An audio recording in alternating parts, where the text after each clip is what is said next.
ಇತ್ತೀಚಿನ ದಿನಗಳಲ್ಲಿ ಸದಾ ಸುದ್ದಿಯಲ್ಲಿರುವ ಉಪಮುಖ್ಯಮಂತ್ರಿ ಡಿಕೆ ಶಿವಕುಮಾರ್ ರಾಷ್ಟ್ರೀಯ ಸ್ವಯಂ ಸೇವಕ ಸಂಘದ ಧ್ಯೇಯ ಗೀತೆಯನ್ನು ಹಾಡಿದ್ರು.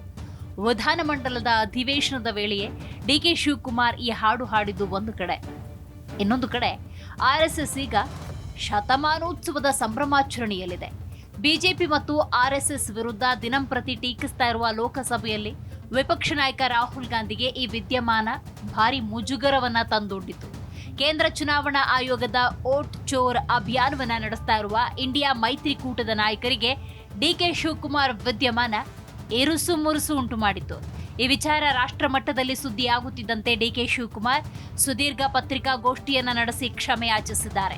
ಇದಾದ ಬೆನ್ನಲ್ಲೇ ಇವರ ಚಾಮುಂಡಿ ಬೆಟ್ಟದ ಹೇಳಿಕೆ ಮತ್ತೆ ವಿವಾದಕ್ಕೆ ಗುರಿಯಾಗಿದೆ. ಈ ಮೂಲಕ ತಮ್ಮ ಸ್ವಯಂ ಕೃತ ಅಪರಾಧಕ್ಕೆ ಡಿಕೆ ಶಿವಕುಮಾರ್ ಸಿಲುಕಿಕೊಂಡಂತಾಗಿದೆ. ಬಣ ರಾಜಕೀಯದಲ್ಲಿ ಸಿಲುಕೊಂಡಿದೆ ಕರ್ನಾಟಕ ಕಾಂಗ್ರೆಸ್ ಅನ್ನೋದರಲ್ಲಿ ಅನುಮಾನವೇ ಇಲ್ಲ. ಇನ್ನು ಬಣ ರಾಜಕೀಯದಲ್ಲಿ ಸಿಲುಕೊಂಡಿರುವ ಕರ್ನಾಟಕ ಕಾಂಗ್ರೆಸ್ನಲ್ಲಿ ಯಾರೇ ತಪ್ಪು ಮಾಡಿದ್ರು ಅದನ್ನ ಹಿಡಿದು ಹಾಕಲು ಬಿಜೆಪಿಗಿಂತ ಸ್ವಪಕ್ಷೀಯರೇ ಹೆಚ್ಚಾಗಿರ್ತಾರೆ. ಕಳೆದ ವಾರ ನಡೆದ ವಿಧಾನಮಂಡಲದ ಅಧಿವೇಶನದ ವೇಳೆ ಆಗಿದ್ದು ಅದೇ. ಮಾತಿನ ಫ್ಲೋನಲ್ಲಿ ಡಿಕೆ ಶಿವಕುಮಾರ್ ನಮಸ್ತೆ ಸದಾ ವತ್ಸಲೆ ಮಾತೃಭೂಮಿ ಅನ್ನೋ ಗೀತೆಯನ್ನ ಹಾಡೇ ಬಿಟ್ರು. ನಮಸ್ತೆ ಸದಾ ವತ್ಸಲೆ ಮಾತೃಭೂಮಿ ಅಧ್ಯಕ್ಷ ಹಿಂದೂ ಭೂಮಿ ಸುಗಂ ವರ್ಧಿತೋಹಂ ಮಹಾಮಂಗಲೆ. ಆ ಹಾಡು ಹಾಡಿದ ಕೆಲವೇ ನಿಮಿಷದಲ್ಲಿ ಅದು ದೇಶಾದ್ಯಂತ ಭಾರಿ ಸುದ್ದಿಯಾಗ್ಬಿಡ್ತು. ಬಹುಶಃ ಆ ಮಟ್ಟಿಗೆ ಇದು ವೈರಲ್ ಆಗತ್ತೆ ಅಂತ ಸ್ವತಃ ಡಿಕೆ ಶಿವಕುಮಾರ್ ಊಹಿಸಿಯೂ ಇರಲಿಲ್ಲ. ರಾಷ್ಟ್ರೀಯ ವಾಹಿನಿಗಳು ಇದನ್ನ ದೊಡ್ಡದಾಗಿ ಹೈಲೈಟ್ ಮಾಡುವುದಕ್ಕೆ ಆರಂಭಿಸಿದ ನಂತರ ಕರ್ನಾಟಕದ ಸಚಿವರು ಪ್ರತಿಕ್ರಿಯೆ ನೀಡುವುದಕ್ಕೆ ಆರಂಭ ಮಾಡಿದ್ರು. ಡಿಕೆ ಶಿವಕುಮಾರ್ ಅಮಿತ್ ಶಾ ಜೊತೆ ವೇದಿಕೆ ಹಂಚಿಕೊಳ್ಳಬಹುದು, ಕುಂಭಮೇಳದಲ್ಲಿ ಭಾಗವಹಿಸಬಹುದು, ಸಂಘದ ಗೀತೆಯನ್ನೂ ಹಾಡಬಹುದು. ಅದೇ ನಾವು ಮಾಡಿದ್ರೆ ತಪ್ಪು, ಅವ್ರು ಮಾಡಿದ್ರೆ ಸರಿ ಅಂತ ಮಾಜಿ ಸಹಕಾರ ಸಚಿವ ಕೆಎನ್ ರಾಜಣ್ಣ ಟೀಕೆ ಮಾಡಿಬಿಟ್ರು. ಎಐಸಿಸಿ ಅಧ್ಯಕ್ಷ ಮಲ್ಲಿಕಾರ್ಜುನ ಖರ್ಗೆ ಅವರು ವಿಷಾದ ವ್ಯಕ್ತಪಡಿಸಿದ್ರು. ಆಮೇಲೆ ಅದೇನಾಯ್ತೋ ವಿಶೇಷ ಪತ್ರಿಕಾಗೋಷ್ಠಿ ನಡೆಸಿ ಡಿಕೆ ಶಿವಕುಮಾರ್ ಕ್ಷಮೆ ಯಾಚಿಸುವಂತಾಯ್ತು. ಇದರ ಬೆನ್ನಲ್ಲೇ ಡಿಕೆ ಶಿವಕುಮಾರ್ ಇನ್ನೊಂದು ವಿವಾದಕಾರಿ ಹೇಳಿಕೆಯನ್ನ ನೀಡೇ ಬಿಟ್ರು. ಬಾನು ಮುಷ್ತಾಕ್ ದಸರಾ ಉದ್ಘಾಟಿಸುವ ವಿಚಾರದ ವೇಳೆ ಪ್ರತಿಕ್ರಿಯೆ ನೀಡುತ್ತಾ, ಚಾಮುಂಡಿ ಬೆಟ್ಟ ಬರೀ ಹಿಂದೂಗಳ ಆಸ್ತಿಯಲ್ಲ, ನಾಡದೇವಿಯ ದೇವಸ್ಥಾನಕ್ಕೆ ಕೇವಲ ಹಿಂದೂಗಳು ಮಾತ್ರ ಬರಬೇಕು ಅನ್ನೋ ನಿಯಮ ಇದೆಯೇ? ಒಂದಷ್ಟು ಸಮುದಾಯದವರು ಬೌದ್ಧ, ಕ್ರಿಶ್ಚಿಯನ್, ಇಸ್ಲಾಂ ಧರ್ಮಕ್ಕೆ ಸೇರಿಕೊಂಡಿದ್ದಾರೆ. ಇವರನ್ನ ದೇವಾಲಯಕ್ಕೆ ಬರಬೇಡಿ ಅಂತ ಹೇಳಲು ಆಗುತ್ತದೆಯೇ? ತಂದೆ ತಾಯಿ ಬೇರೆ ಬೇರೆ ಧರ್ಮಕ್ಕೆ ಸೇರಿರ್ತಾರೆ. ಇಂತಹ ಮಕ್ಕಳ ಆಚರಣೆ ಬೇರೆ ಬೇರೆ ಇರುತ್ತೆ.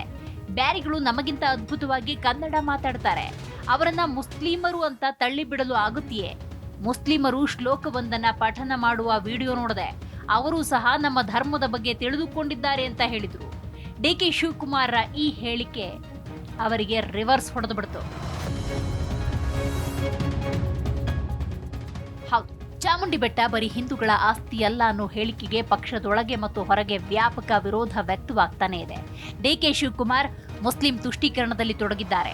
ಡಿಸಿಎಂ ಹೇಳಿಕೆಗೆ ನಮ್ಮ ವಿರೋಧ ಇದೆ ಎಂದು ಮೈಸೂರು ರಾಜ ಮನೆತನದ ಪ್ರಮೋದಾ ದೇವಿ, ಮೈಸೂರು ಸಂಸದ ಯದುವೀರ್ ಒಡೆಯರ್ ಆದಿಯಾಗಿ ಬಿಜೆಪಿ ಮತ್ತು ಸಂಘ ಪರಿವಾರದ ನಾಯಕರು ವ್ಯಾಪಕ ಆಕ್ರೋಶ ಹೊರಹಾಕಿದ್ದಾರೆ.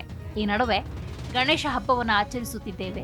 ಇದು ಹಿಂದೂಗಳ ಹಬ್ಬವೋ ಬೇರೆಯವರ ಹಬ್ಬವೋ ಎಂಬುದನ್ನು ಮೊದಲೇ ತಿಳಿಸಿಬಿಡಿ.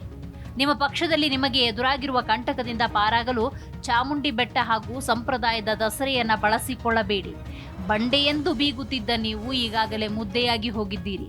ಚಾಮುಂಡಿ ತಾಯಿಯನ್ನ ಕೆಣಕಲು ಹೋದರೆ ರಾಜಕೀಯವಾಗಿ ಭಸ್ಮವಾಗಿ ಹೋಗುತ್ತೀರಿ, ಎಚ್ಚರ ಅಂತ ಬಿಜೆಪಿ ರಾಜ್ಯಾಧ್ಯಕ್ಷ ಬಿವೈ ವಿಜಯೇಂದ್ರ ಕಿಡಿಕಾರಿದ್ದಾರೆ. ಈ ಎಲ್ಲ ಟೀಕೆ ವಿರೋಧದಿಂದ ಬೇಸತ್ತಿರುವ ಡಿಕೆ ಶಿವಕುಮಾರ್ ಸತ್ಯ ಹೇಳಿದ್ರೆ ಕೆಲವರು ಸಹಿಸುವುದಿಲ್ಲ, ಹೀಗಾಗಿ ನಾನು ಮಾತನಾಡದೇ ಇರುವುದು ಉತ್ತಮ. ಈ ಹಿಂದೆ ಕವಿ ನಿಸಾರ್ ಅಹಮದ್ ಅವರು ದಸರಾ ಉದ್ಘಾಟನೆ ಮಾಡಿದ್ರು.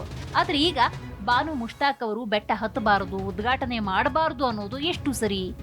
ಏನೇ ಮಾತನಾಡಿದ್ರು ಅದರಲ್ಲಿ ಕೇವಲ ತಪ್ಪು ಕಂಡು ಹಿಡಿಯುವುದೇ ಬೇರೆಯವರ ಕೆಲಸವಾಗಿ ಬಿಟ್ಟಿದೆ. ರಾಜಕೀಯದವರು, ಮಾಧ್ಯಮಗಳು, ಪ್ರಮೋದಾ ದೇವಿಯವರು, ಸಂಸದ ಯದುವೀರ್ ಅವರು, ಹೀಗೆ ಎಲ್ಲರೂ ತಪ್ಪು ಹುಡುಕುವವರೇ. ಹೀಗಾಗಿ ನಾನು ಮಾತನಾಡದಿರೋದು ಲೇಸು ಅಂತ ಅನಿಸ್ತಿದೆ ಅಂತ ಡಿಕೆ ಶಿವಕುಮಾರ್ ಹೇಳಿದ್ದಾರೆ. ಒಟ್ಟಿನಲ್ಲಿ ಡಿಕೆ ಶಿವಕುಮಾರ್ ಸ್ವಯಂಕೃತ ಅಪರಾಧದಿಂದ ಇಕ್ಕಟ್ಟಿನಲ್ಲಿ ಸಿಲುಕಿರುವುದಂತೂ ಸತ್ಯ. ಈ ನಡುವೆ ರಾಜ್ಯ ಸರ್ಕಾರ ಆಯೋಜಿಸಲು ಉದ್ದೇಶಿಸಿರುವ ದಸರಾ ಆಚರಣೆಗಳು ಹಾಗೂ ವಿಶೇಷವಾಗಿ ಚಾಮುಂಡಿ ಬೆಟ್ಟದ ಮೇಲಿರುವ ಪವಿತ್ರ ಚಾಮುಂಡೇಶ್ವರಿ ದೇವಸ್ಥಾನದ ಸುತ್ತ ನಡೆದಿರುವ ರಾಜಕೀಯ ತೀವ್ರ ಬೇಸರ ಮೂಡಿಸಿದೆ ಎಂದು ರಾಜವಂಶಸ್ಥೆ ಪ್ರಮೋದಾ ದೇವಿ ಒಡೆಯರ್ ಹೇಳಿದ್ದಾರೆ. ಹೌದು, ಈ ವರ್ಷದ ದಸರಾ ಆಚರಣೆಯ ಬೆಳವಣಿಗೆಗಳು ಕಳವಳಕಾರಿಯಾಗಿದೆ ಅಂತ ಹೇಳಿದ್ದಾರೆ. ದಸರಾ ಆಚರಣೆಗಳು ವಿಶೇಷವಾಗಿ ಚಾಮುಂಡಿ ಬೆಟ್ಟದ ಮೇಲಿರುವ ಪವಿತ್ರ ಚಾಮುಂಡೇಶ್ವರಿ ದೇವಾಲಯದ ಸುತ್ತ ರಾಜಕೀಯ ನಡೀತಾ ಇರುವುದು ತೀವ್ರ ಬೇಸರ ತರಿಸಿದೆ. ಈ ವರ್ಷದ ನಾಡಹಬ್ಬ ಜನತಾ ದಸರಾ ಉದ್ಘಾಟನೆಗೆ ಆಹ್ವಾನಿಸಲಾದ ಗಣ್ಯರ ಆಯ್ಕೆ ಸಂಘರ್ಷದ ಅಭಿಪ್ರಾಯಗಳಿಗೆ ಕಾರಣವಾಗಿದೆ. ಚಾಮುಂಡೇಶ್ವರಿ ದೇವಸ್ಥಾನ ಹಿಂದೂಗಳಿಗೆ ಸೇರಿಲ್ಲ ಎಂಬಂತಹ ಸಂವೇದನಾ ರಹಿತ ಹೇಳಿಕೆ ಅನಗತ್ಯವಾಗಿತ್ತು. ಅದು ಹಿಂದೂ ದೇವಸ್ಥಾನ ಅಲ್ಲದಿದ್ರೆ ಅದನ್ನ ಎಂದಿಗೂ ಮುಜರಾಯಿ ಇಲಾಖೆಯ ವ್ಯಾಪ್ತಿಗೆ ತರ್ತಿರಲಿಲ್ಲ ಅಂತ ಪ್ರತಿಪಾದಿಸಿದ್ದಾರೆ. ಒಟ್ಟಿನಲ್ಲಿ ಡಿಕೆ ಶಿವಕುಮಾರ್ ಅವರು ಇತ್ತೀಚಿನ ದಿನಗಳಲ್ಲಿ ಕೊಡ್ತಿರುವ ಒಂದೊಂದು ಹೇಳಿಕೆಗಳು ಸ್ವತಃ ಡಿಕೆ ಶಿವಕುಮಾರ್ ಅವರನ್ನ ಧರ್ಮ ಸಂಕಟಕ್ಕೆ ತಳ್ತಾ ಇದೆ.